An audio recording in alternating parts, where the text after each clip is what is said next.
마태복음 5장부터 마태복음 7장까지 석장은 우리가 잘 아는 예수님의 산상설교의 말씀입니다. 예수님께서 당신이 뭘 하러 이 땅에 오셨는지, 무엇을 전하시는지, 또 예수님을 따르는 제자가 된다는 것은 무엇을 의미하는 것인지, 이런 것들을 아주 집약적으로 가르치시는 내용이지요. 물론 산상설교의 말씀을 전하기 전에도 이 천국 복음을 전파하시고 병자들을 고쳐주신 기사가 등장을 하고 있습니다. 그 산상설교 바로 전에 4장 23절 24절인데요. 예수께서 온 갈릴리에 두루 다니사 그들의 회당에서 가르치시며 천국 복음을 전파하시며 백성 중에 모든 병과 모든 약한 것을 고치시니, 이제 그랬거든요. 그렇지만 이 산상설교는 예수님의 사역 초기에 그 그리스도인의 정체성에 대한 것, 또 주님의 사역에 대한 것을 아주 집약적으로 전파해서 정리해서 말씀을 주신 거기 때문에 이건 위치도 굉장히 중요한 위치를 차지하고 있습니다. 그런데 우리가 오늘 함께 읽은 본문 말씀은 그 산상설교를 전하신 직후에 일어난 그런 사건입니다. 예수님께서 산에서 내려오시니, 산에서 설교하시고 내려오시면서 수많은 무리가 따르는 가운데 첫 번째 일으키신 기적의 역사다 하는 겁니다. 그게 병 고치신 기사입니다. 특별히 주목할 것은 그 대상이 나병 환자였다 하는 겁니다. 산에서 내려오시는 주님을 따르는 수많은 무리가 있는데 그 중에 한 나병 환자가 주님께 나옵니다. 주님께 절을 올리면서 강력하게 청원을 하여 2절 말씀 보니까 주여 원하시면 저를 깨끗하게 하실 수 있나이다. 여러분, 이 말 속에 담겨 있는 그런 의미를 곰곰이 살펴봐야 됩니다. 주여 원하시면 저를 깨끗하게 하실 수 있나이다. 예수님을 향해서 주여 이렇게 외치면서 원하시면 저를 깨끗하게 하실 수 있나이다. 그러니까 이 나병 환자는 굳게 이렇게 믿고 있는 겁니다. 저분은 주님이신데 그 주님은 자기를 깨끗하게 고치실 수 있는 능력이 있는 분이다. 이게 그의 믿음 아닙니까? 여러분, 어제 제가 드렸던 말씀, 어제 새벽에 우리가 나누었던 그 말씀을 생각해 보세요. 영접하는 자, 곧 그의 이름을 믿는 자들에게는 이렇게 말씀하셨어요. 영접하는 자, 곧 그의 이름을 믿는 자들에게는 하나님의 자녀가 되는 권세를 주셨다. 그렇게 말씀하지 않았습니까? 그래서 영접하는 자라는 건 뭐냐? 그의 이름을 믿는 자다. 또 그의 이름을 믿는 자라는 건 뭐냐? 그 이름의 능력을 의지해서 치유의 역사가 나타날 것을 믿는 자다. 그런 말씀을 드리지 않았습니까? 그러니까 이 환자야말로 주님의 이름을 믿는 자죠. 주님을 영접한 자죠. 문제는 이 사람이 그렇게 주님께 말씀을 드리는 겁니다. 자기는 확실히 믿는다는 거예요. 그러나 주님이 그게 원하시느냐, 이게 관건이다. 자기는 확실히 그런 믿음을 가지고 주님 앞에 나와서 엎드려 절하며 간청하는데 더 중요한 건 주님께서 그걸 원하시느냐. 그러니까 주님께서 그걸 원하시기만 하면 그런 역사가 나타나게 될 거다. 나는 그걸 믿는다. 이런 고백입니다. 그가 왜 이런 말씀을 드리게 되었을까요? 그건 자기의 병이 다른 병이 아닙니다. 나병이거든요. 그 나병이기 때문에 주님께서 정말 그걸 원하신다 그러면 나는 내 병이 나을 걸 믿는다. 이렇게 고백을 드리게 된 거예요. 흔히 성경에서가 아니라 그냥 일반적으로 나병을 천형의 병이라 그렇게 불렀습니다. 천형의 병이라는 건 하늘의 저주를 받아서 걸리게 된 병이다. 이제 그런 얘기죠. 그렇게 말씀을 그렇게 얘기를 할 만큼 증세가 너무너무 끔찍한. 거기다가 그 당시 그 나병에 대해서 잘 알지 못했던 그런 최근까지의 얘기입니다마는 이건 전염성이 너무나 강하다. 그렇게 사람들이 생각을 했거든요. 그래서 가까이 가기만 해도 그 병에 옮게 된다. 그래서 대개 우리나라도 마찬가지입니다만은 세계 전체가 최근까지도 이 나병은 이 전염성이 너무나 무섭다 여겨져서 사회에서 다 내쫓은 존재거든. 인간 사회에 살지 못하도록 내쫓겨 나가는. 그래서 돌보는 이 없이 간병하는 이도 제대로 없이 죽어가던 그런 병이었거든요. 우리나라의 나병 환자 중에 한하운이라고 하는 유명한 시인이 있습니다. 이 시인이 지은 손가락 한마디라고 하는 시가 있는데 제가 그 시를 읽어드릴게요. 간밤에 얼어서 손가락이 한마디 머리를 긁다가 땅 위에 떨어진다. 이 뼈 한마디 살 한 점 옷깃을 찢어서 아깝게 싼다. 하얀 붕대로 덧싸서 주머니에 넣어둔다. 날이 따스해지면 남산 어느 양지터를 가려서 깊이 깊이 땅 파고 묻어야겠다. 나병에 걸리면은요, 머리를 긁다가도 손가락이 떨어집니다. 그 손가락 한마디가 머리를 긁다가 툭 떨어졌다는 거예요. 그런데 그렇게 손가락이 떨어져 나가도 이 나병은 통증을 느끼지 못하게 되어 있거든요. 그래서 아픈 줄도 모릅니다. 손가락이 떨어져 나갔는데 이런 병이 나병이에요. 이 한하운이라고 하는 시인이 자기가 본인이 그런 나병 환자이기 때문에 쓸 수 있었던 시지요.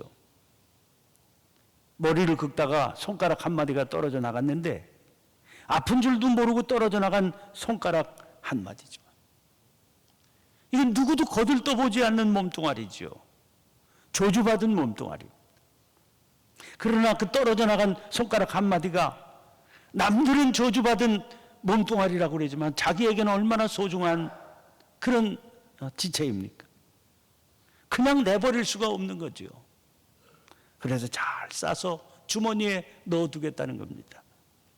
나중에 날이 따뜻해지면 남산 어느 양지터를 가려서 깊이 깊이 땅 파고 묻어주어야 되겠다. 이게 나병이거든요.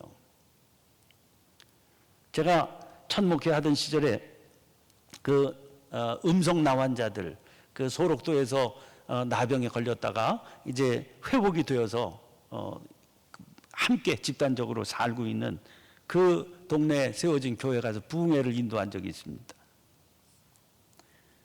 근데 가서 이제 그 교인들이 나왔는데 그 교인들이 이렇게 저는 내용을 잘 모르니까 이렇게 악수를 이렇게 하는데 악수만 해줘도 부흥회는 다 은혜가 충만해지게 돼 있어요.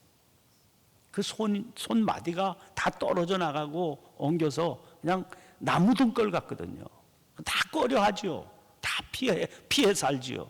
근데 그 만져주기만 해도 그 사람들은 그냥 저절로 은혜를 받는 그런 모습을 보았습니다. 우리나라에서 오랫동안 나병 환자들이 수용되어 살던 섬이 소록도 아닙니까? 그 소록도라고 하는 섬에는 숫한장이라고 하는 이름이 붙은 솔숲이 있습니다. 이제 환자들이 거기 수용되어 있던 시대에 이제 병원이 세워져 있으니까 그 환자들 지대가 있고 병원 직원들이 사는 그런 지대가 있습니다. 그걸 병사지대라고 그러고 직원지대라고 그러는데 그 중간에 2km 정도 이렇게 DMZ처럼 2km 정도 철조망으로 이렇게 분리를 해 놓았습니다. 근데 이제 병사지대에 사는 환자들 사이에서 서로 환자들끼리 사랑하게 되는 그런 경우가 생기지요. 그래서 아이가 태어납니다.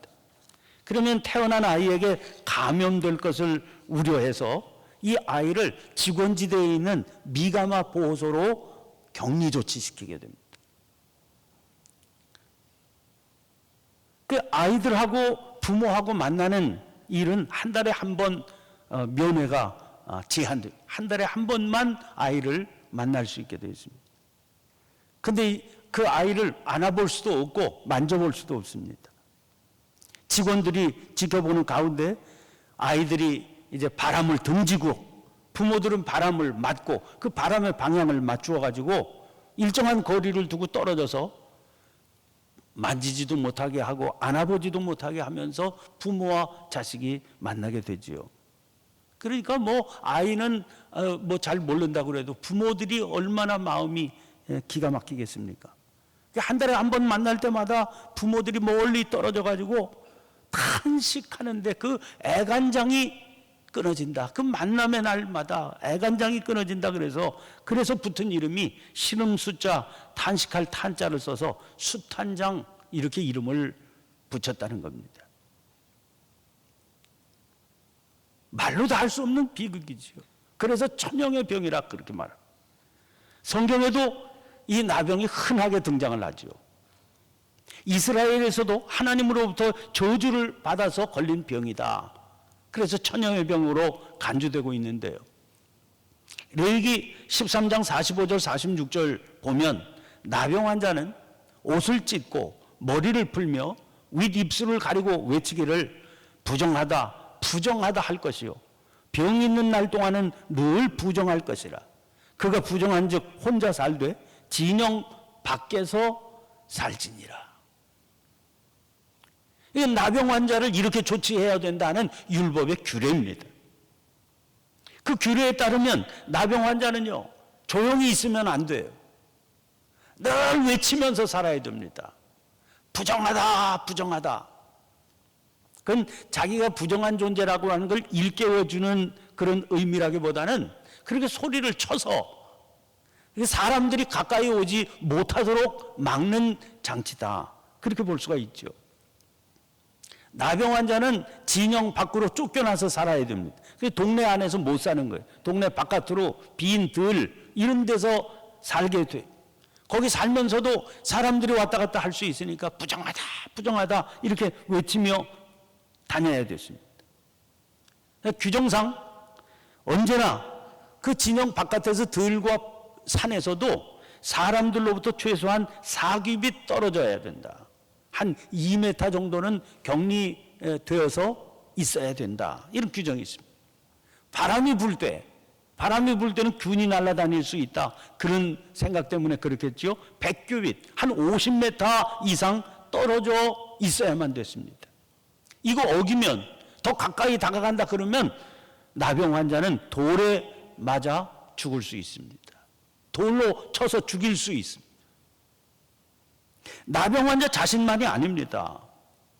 나병 환자를 손에 만진 사람, 또 그 나병 환자가 출입한 집, 이것도 다 부정하게 취급되어서 그래서 나병 환자와 똑같이 취급을 받든지 아니면 그 집은 다 무너뜨리고 다 흙을 덮어버리든지 이렇게 조치를 하게 되어 있습니다. 예수님 당시에는요, 사람이 걸린 모든 병을 누구의 죄 때문이다 그렇게 받아들였습니다. 요한복음 9장을 보면 날 때부터 맹인된 사람이 있지 않습니까? 제자들이 예수님께 물어요. 이 사람은 누구의 죄 때문에 벌을 저 병에 걸리게 된 겁니까? 저렇게 소경이 된 겁니까? 자기의 죄 때문입니까? 부모의 죄 때문입니까? 예수님께 그렇게 묻는 장면이 나오지 않습니까? 아니, 맹인이 된 것도 그렇게 물었는데 천형의 병이라고 알려져 있는 나병이야 오죽 더했습니까? 저 환자, 나병에 걸린 저 사람, 이런 병에 걸린 것은 틀림없이 하나님께서 내리신 저주를 받은 것이다. 그렇게 아주 확실히 믿었습니다. 자, 그런데 하나님께서 저주하신, 하나님께 버림을 받은 것으로 확실히 간주되고 있는 이런 환자가 주님 앞으로 나왔다는 거, 이 자체가 대단한 용기 아닙니까? 어느 정도로 가까이 나왔어요? 주님께서 그에게 손을 대시며 이렇게 기록하는 것을 보니까 율법에 규정된 2m 이내로 들어온 거죠. 아주 근접한 자리까지 접근한 겁니다. 그 말은 이날 이 시간 주님께서 나를 고치지 못하면 나는 돌에 맞아 죽어도 괜찮다. 그렇게 결단했다는 겁니다. 2m 가까이로 들어왔으니까 이 사람은 돌에 맞아 죽어도 아무런 변명을 할 수가 없는 율법의 규례를 어긴 상태거든요. 아주 가까이 다가와서 주님께서 원하시면 내가 나갈 수 있습니다. 이렇게 고백을 했다는 겁니다. 그만큼 강렬한 소원을 가지고 있었던 거죠. 죽어도 좋다. 그 소원을 풀 수만 있다면 사람들이 비난하고 손가락질하고 정죄하고 이런 거 난 문제 삼지 않겠다. 그런 마음이 있기 때문에 그는 주님 앞에 서슴지 않고 절을 올립니다. 절한다, 프로세큐네이, 이 말은 무릎을 꿇다, 경배한다, 그런 말인데 상대를 향해서 가장 낮은 자세를 보였다는 겁니다. 가장 겸손한 태도. 원하시지 않으면 난 죽어도 좋습니다. 주님께서 원하시기만 하면 난 나을 겁니다. 그러나 그거 원하시지 않는다. 너는 하나님께 저주받은 자인데 감히 내 앞에 나와 원하시지 않는다 그러면 나는 돌로 맞아 죽어도 좋습니다. 그래서 예수님을 향해서 주여, 큐리오스. 이건 종이 자기 주인을 향해서 부르던 호칭이거든요. 그 당시에 종은 주인이 죽이고 싶으면 죽이고 살리고 싶으면 살리고 먹이고 싶으면 먹이고 굶기고 싶으면 굶기는 그런 존재 아닙니까? 주여, 원하시면, 그렇게 얘기를 하는 거예요. 그 놀라운 건 주님의 반응이죠. 3절, 예수께서 손을 내밀어 그에게 대시며. 여러분, 유대인의 율법 규례에 따르면 나병 환자에게 손 댈 수 있는 것은 오직 제사장뿐입니다. 그것도 2번만 허락돼요. 이 사람이 나병에 걸렸다는 것을 판정할 때, 또는 나병에서 나았다고 하는 것을 판정할 때, 그 경우에만 손을 댈 수 있습니다. 그 외의 사람이 그 외의 경우에 손을 대면 손을 댄 그 사람도 부정해지는 거거든요. 나병 환자와 똑같은 취급을 받게 되는 겁니다. 예수님이 그 분명한 규례를 모르셨겠습니까? 모르실 리 없는 예수님, 주저하지 않고 그에게 손을 내밀어 그의 몸에 손을 대십니다. 원하시면, 이러니까 내가 이만큼 원한다, 그렇게 보여주신 거죠. 그래서 말씀하세요. 내가 원하노니. 그 말씀 무슨 말인 거 아니? 병자인 당신이 원하는 것보다 더 강력하게 내가 원한다. 너 깨끗해지기를 원한다. 천형의 병으로 여겨지는 나병 환자에게도 손을 대시면서 내가 낫기를 원한다, 그렇게 말씀하십니다. 당신 스스로 부정하다 여겨지는 것을 아시면서도 나병 환자에게 손을 대십니다. 그분이 예수님이세요. 여러분, 그러니까 그분이 낫기를 원하지 않는 병자란 이 세상에 아무도 없다는 걸 알 수 있죠. 그래서 묻게 됩니다. 그게 어디 육신의 병, 나병뿐이겠습니까? 주님은 우리들이 온전하고 건강하며 행복한 삶을 살게 되기를 간절히 소원하세요.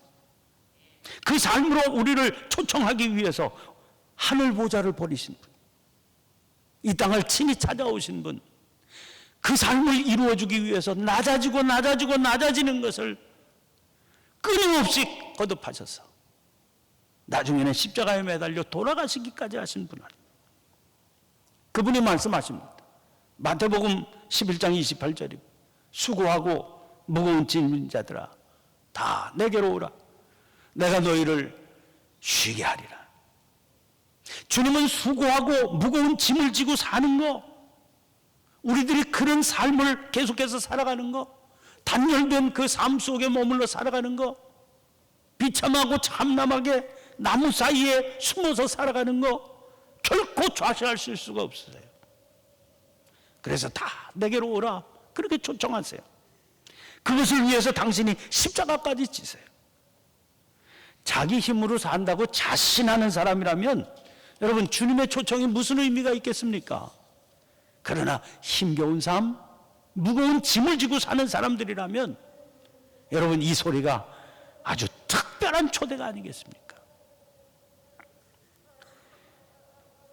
주님께서 아무리 초대를 하셨다 할지라도 여러분, 아무런 역사가 나타나지 않았다면 초대가 무슨 의미가 있었겠습니까?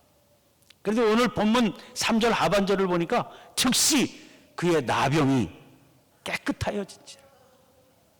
주님은 약속하세요. 나오기만 하면, 결단하고 나오기만 하면 즉시 깨끗해질 거다. 나병 환자에게도 그렇게 하셨으니까 여러분, 주님께서 받아주시지 못할 상황이란 어떤 것도 없습니다.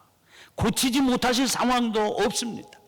그 사람이 누구든, 그 병이 어떤 병이든, 그가 짊어지고 있는 상황이 어떤 상황이든 관계없다는 겁니다. 누가복음 15장을 보면 탕자의 비유가 실려 있죠.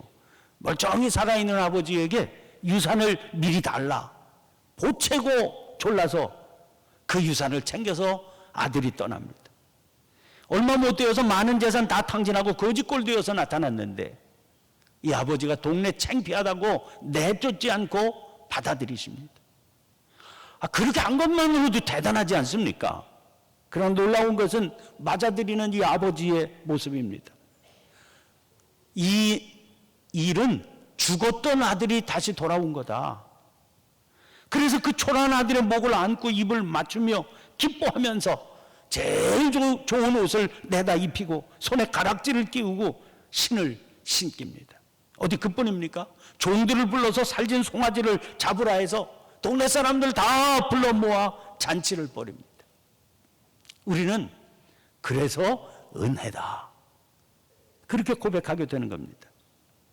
자, 오늘 사건은 산상수훈을 말씀하신 직후에 최초로 병을 고쳐주신 사건인데요.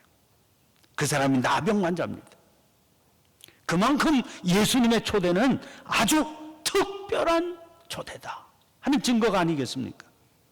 여러분, 그가 초대받을 수 있다면, 그 사람을 이렇게 초대해 주셨다면 우리는 누구든지 다 이 특별한 초대의 대상이 될 수 있습니다. 그 말은 그 초대에 응하기만 하면 어떤 병이든 어떤 상황이든 해결함을 받으리라고 하는 보장을 주시는 말씀입니다. 그래서 묻습니다. 지금 여러분은 상태가 어떤 상태입니까? 여러분이 지고 있는 짐은 어떤 겁니까? 여러분 안에 깃들어 있는 병은 어떤 병입니까? 여러분을 주저앉게 하는 그 상황은 어떤 상황입니까? 주님께서 지금 여러분을 부르고 계세요. 그럼 여러분이 아는 누군가, 사랑하는 그 사람을 부르고 계세요. 그 초대에 용감하게 응답할 수 있는 저와 여러분의 삶이 되시기를 간절히 축원합니다. 오늘 주신 말씀을 기억하고 우리 합심해서 기도의 자리로 나아가십시다. 오늘 말씀을 의지해서 아주 특별한 초대의 자리, 저를 부르신 것 감사합니다. 제가 사랑하는, 그래서 위에서 기도의 제목으로 삼고 나아가는 그 사람을 초대해 주신 것 감사합니다. 주님, 이 초대에 믿음으로 응답할 수 있게 축복하여 주시옵소서. 용기를 내고 주님 앞에 나아가 주님께서 내가 원한다 말씀하시며 손대시는 그 은혜, 그 축복 누리게 해 주옵소서. 간절히 기도하시고 교회 개보수 시설 위해서 기도하시고 이 성회를 통해서 이루어지게 될 마지막 며칠 동안의 부흥회를 위해서도 기도해 주시기를 바랍니다. 세우신 강사 목사님을 위해서도 기도해 주시기를 바랍니다. 수능을 앞두고 있는 우리 수험생들을 위해서도 기도해 주시기를 바랍니다. 나라와 민족을 위해서도 함께 기도하십시다. 함께 기도하겠습니다. 주여, 살아계신 아버지 하나님, 은혜를